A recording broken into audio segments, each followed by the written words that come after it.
Hi ಎಲ್ರಿಗೂ ನಮಸ್ಕಾರ. ನನ್ನ ಚಾನಲ್ಗೆ ಸ್ವಾಗತ.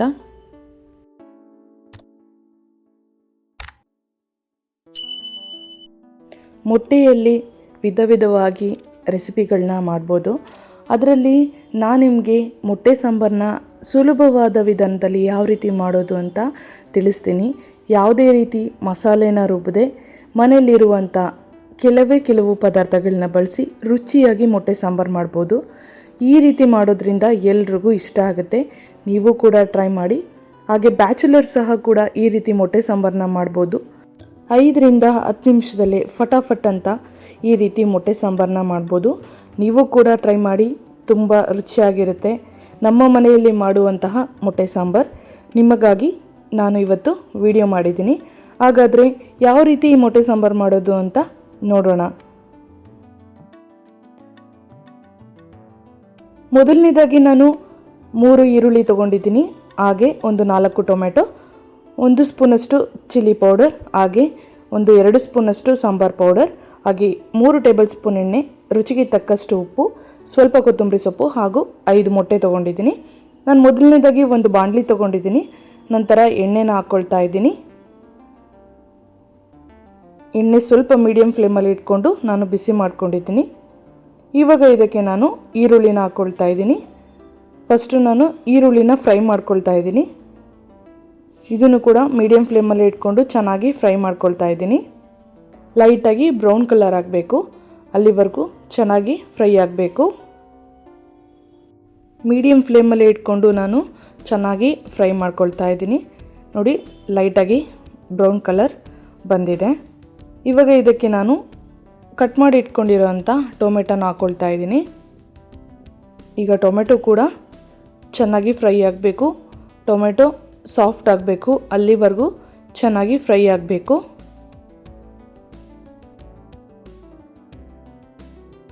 ಇವಾಗ ನಾನು ಟೊಮೆಟೊ ಬೇಗ ಬೇಯಬೇಕು ಅಂತ 1 ಸ್ಪೂನಷ್ಟು ಉಪ್ಪನ್ನ ಹಾಕ್ಕೊಳ್ತಾ ಇದ್ದೀನಿ. ಉಪ್ಪು ಹಾಕೋದ್ರಿಂದ ಟೊಮೆಟೊ ಬೇಗ ಬೇಯುತ್ತೆ, ಹಾಗಾಗಿ ನಾನು ಉಪ್ಪನ್ನ ಹಾಕ್ಕೊಂಡಿದ್ದೀನಿ. ಇವಾಗ ಇದನ್ನು ಕೂಡ ಮಿಕ್ಸ್ ಮಾಡ್ತೀನಿ. ನೋಡಿ, ಟೊಮೆಟೊ ಚೆನ್ನಾಗಿ ಬೇಯಬೇಕು. ನೋಡಿ, ಟೊಮೆಟೊ ಎಲ್ಲ ಚೆನ್ನಾಗಿ ಬೆಂದಿದೆ, ಆಲ್ಮೋಸ್ಟ್ ಫುಲ್ ಸಾಫ್ಟಾಗಿ ಬೆಂದಿದೆ. ಈ ರೀತಿ ಟೊಮೆಟೊ ಚೆನ್ನಾಗಿ ಬೆಂದಷ್ಟು ಮೊಟ್ಟೆ ಸಾಂಬಾರು ರುಚಿಯಾಗುತ್ತೆ. ಈಗ ನಾನು ಅದು ಬೇಯ್ತಾ ಇರಲಿ, ಒಂದು ಪ್ಲೇಟ್ ತೊಗೊಂಡಿದ್ದೀನಿ. ಅದಕ್ಕೆ ನಾನು ಚಿಲ್ಲಿ ಪೌಡರ್ ಮತ್ತು ಸಾಂಬಾರು ಪೌಡರ್ನ ಹಾಕ್ಕೊಳ್ತಾ ಇದ್ದೀನಿ. ನಂತರ ಅರ್ಧ ಸ್ಪೂನಷ್ಟು ನಾನು ಇದ್ರ ಜೊತೆಗೆ ಉಪ್ಪನ್ನ ಕೂಡ ಹಾಕ್ಕೊಳ್ತಾ ಇದ್ದೀನಿ. ಈಗ ಇದಿಷ್ಟು ನಾನು ಪೇಸ್ಟ್ ರೆಡಿ ಮಾಡ್ತೀನಿ. ಇದಕ್ಕೆ ನಾನು ಅರ್ಧ ಗ್ಲಾಸಷ್ಟು ನೀರನ್ನ ಹಾಕ್ಕೊಂಡು ಚೆನ್ನಾಗಿ ಮಿಕ್ಸ್ ಮಾಡ್ತೀನಿ. ಈ ರೀತಿ ಮಾಡಿ ಹಾಕೋದ್ರಿಂದ ರುಚಿ ಜಾಸ್ತಿ ಆಗುತ್ತೆ.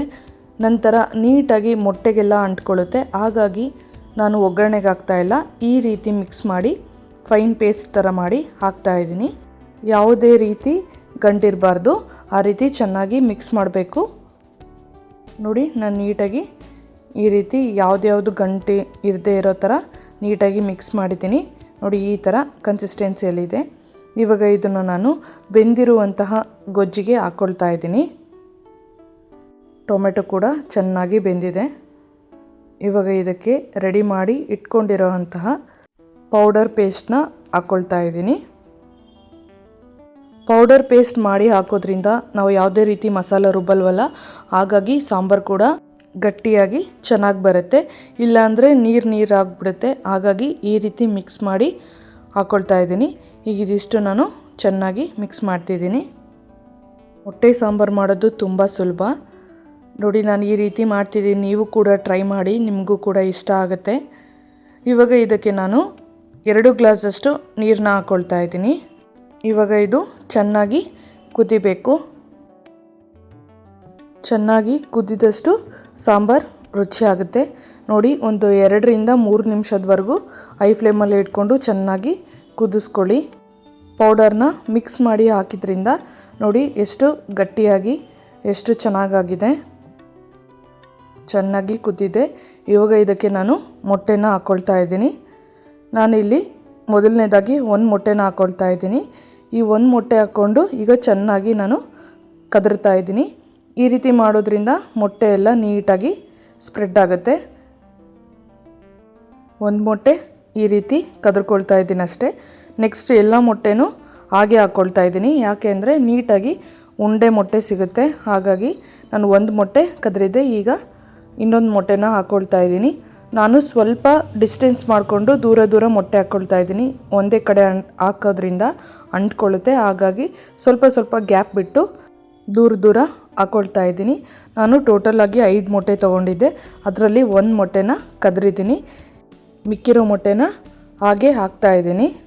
ನೋಡಿ, ನಾನು ಗ್ಯಾಪ್ ಬಿಟ್ಕೊಂಡು ದೂರನೇ ಮೊಟ್ಟೆನ ಹಾಕಿದ್ದೀನಿ. ಇವಾಗ ಇದು ಚೆನ್ನಾಗಿ ಕುದಿಬೇಕು. ನೋಡಿ, ಮೀಡಿಯಮ್ ಫ್ಲೇಮಲ್ಲಿ ಇಟ್ಕೊಂಡು ಚೆನ್ನಾಗಿ ಕುದಿಸ್ಕೋಬೇಕು. ಇಲ್ಲ ಹೈ ಫ್ಲೇಮ್ ಇಡೋದ್ರಿಂದ ಕೆಳಗಡೆ ಮೊಟ್ಟೆ ಹಾಗೆ ಇರುತ್ತಲ್ಲ, ಅಂಟ್ಕೊಂಡು ಸೀದೋಗ್ಬಿಡುತ್ತೆ. ಸ್ವಲ್ಪ ಲೈಟಾಗಿ ಈ ರೀತಿ ಒಂದು ರೌಂಡ್ ಹಾಕಬೇಕು. ಆವಾಗ ಸ್ವಲ್ಪ ಮೊಟ್ಟೆ ಲೂಸ್ ಆಗುತ್ತೆ, ಆವಾಗ ತಳ ಹಿಡಿಯಲ್ಲ. ಹಾಗಾಗಿ ಒಂದು ಸಾರಿ ತಿರುಗಿಸ್ಕೊಂಡಿದ್ದೀನಿ. ಇವಾಗ ಇದು 3ರಿಂದ 4 ನಿಮಿಷದವರೆಗೂ ಚೆನ್ನಾಗಿ ಕುದಿಬೇಕು. ಸೆಂಟ್ರಲ್ಲಿ ಒಂದೊಂದು ಸರಿ ಈ ರೀತಿ ನೀವು ತಿರುಗಿಸ್ಕೋಬೇಕು, ಇಲ್ಲ ಅಂದರೆ ತಳ ಹಿಡಿದ್ಬಿಡುತ್ತೆ. ನೋಡಿ, ಚೆನ್ನಾಗಿ ಕುದ್ದಿದೆ, ಮೊಟ್ಟೆ ಎಲ್ಲ ಬೆಂದಿದೆ. ಇವಾಗ ಇದಕ್ಕೆ ನಾನು ಸಣ್ಣದಾಗಿ ಕಟ್ ಮಾಡಿ ಇಟ್ಕೊಂಡಿರೋಂಥ ಕೊತ್ತಂಬರಿ ಸೊಪ್ಪನ್ನ ಹಾಕ್ಕೊಳ್ತಾ ಇದ್ದೀನಿ. ಈಗ ಇದನ್ನು ಕೂಡ ಒಂದು ರೌಂಡ್ ಮಿಕ್ಸ್ ಮಾಡ್ತಾ ಇದ್ದೀನಿ. ನೋಡಿ, ಮೊಟ್ಟೆ ಸಾಂಬಾರು ಮಾಡೋದು ತುಂಬ ಸುಲಭ. ಯಾವ ರೀತಿ ಮಾಡೋದು ಅಂತ ತೋರಿಸಿದ್ದೀನಿ. ಮೊಟ್ಟೆ ಎಲ್ಲ ಚೆನ್ನಾಗಿ ಬೆಂದಿದೆ. ಕೊನೆಯದಾಗಿ ಕೊತ್ತಂಬರಿ ಸೊಪ್ಪು ಹಾಕೋದ್ರಿಂದ ಟೇಸ್ಟ್ ಕೂಡ ತುಂಬ ರುಚಿಯಾಗಿರುತ್ತೆ. ನೋಡಿ, ಮೊಟ್ಟೆ ಎಲ್ಲ ನೀಟಾಗಿ ಬೆಂದಿದೆ. ಯಾವುದೇ ರೀತಿ ಮಸಾಲೆನ ಹಾಕದೆ ಪೌಡರಲ್ಲಿನೇ ಈ ರೀತಿ ಟೇಸ್ಟಿಯಾಗಿ ಮೊಟ್ಟೆ ಸಾಂಬಾರನ್ನ ಮಾಡ್ಕೋಬೋದು. ಈ ವಿಡಿಯೋ ನಿಮಗೆ ಇಷ್ಟ ಆದರೆ ಲೈಕ್ ಮಾಡಿ, ಕಮೆಂಟ್ ಮಾಡಿ, ಶೇರ್ ಮಾಡಿ, ಹಾಗೆ ಸಬ್ಸ್ಕ್ರೈಬ್ ಮಾಡಿ. ಪಕ್ಕದಲ್ಲಿರೋ ಬೆಲ್ ಐಕನ್ನ ಕ್ಲಿಕ್ ಮಾಡಿ. ನೀವು ಕ್ಲಿಕ್ ಮಾಡಿದಾಗ ನನ್ನ ಒಂದು ಕುಕ್ಕಿಂಗ್ ವಿಡಿಯೋನ ಅಪ್ಲೋಡ್ ಮಾಡಿದಾಗ ಫಸ್ಟ್ ನೋಟಿಫಿಕೇಷನ್ ನಿಮಗೆ ಬರುತ್ತೆ. ಇದೇ ರೀತಿ ಸಪೋರ್ಟ್ ಮಾಡ್ತಾಯಿರಿ. ಈಸಿಯಾಗೂ ಮತ್ತು ಟೇಸ್ಟಿಯಾಗೂ ಯಾವ ರೀತಿ ರೆಸಿಪೀಸ್ನ ಮಾಡ್ಬೋದು ಅಂತ ನನ್ನ ಚಾನಲ್ನಲ್ಲಿ ಅಪ್ಲೋಡ್ ಮಾಡಿದ್ದೀನಿ. ಹೋಗಿ ನೋಡಿ, ನಿಮಗೂ ಕೂಡ ಇಷ್ಟ ಆಗುತ್ತೆ. ನೆಕ್ಸ್ಟ್ ರೆಸಿಪಿಯೊಂದಿಗೆ ನೆಕ್ಸ್ಟ್ ವಿಡಿಯೋದಲ್ಲಿ ಸಿಗ್ತೀನಿ. Thank you.